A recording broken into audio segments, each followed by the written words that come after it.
And the Bible says, "And Pharaoh's servants said unto him, How long shall this man be a snare unto us? Let the men go, that they may serve the Lord their God. Knowest thou not yet that Egypt is destroyed?" Stubbornness is not a spiritual quality. It is good to be resolved, but we must always be willing to yield to Jesus Christ, to the Spirit of God, to the Lord's leading in our lives. Pharaoh was the opposite. He was stubborn, willful, obstinate. Pharaoh, who is a type of Antichrist, a type of the devil, his heart was hard.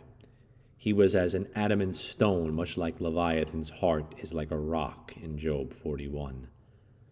And he refused to yield to God's warnings, to God's pleadings, to God's beckoning through his servants, Moses and Aaron.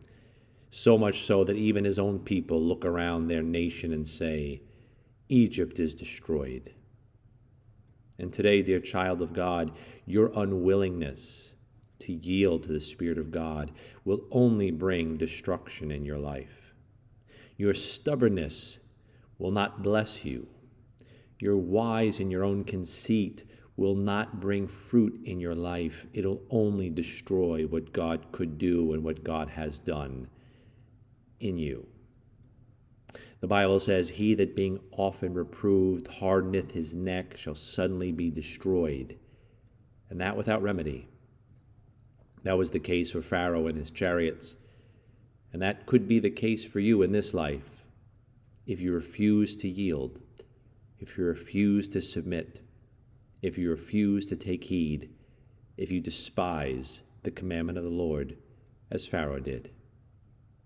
May Pharaoh be an object lesson to you, that your world be not destroyed, that your walk be not made shipwreck, because you're unwilling to yield to the Spirit of God.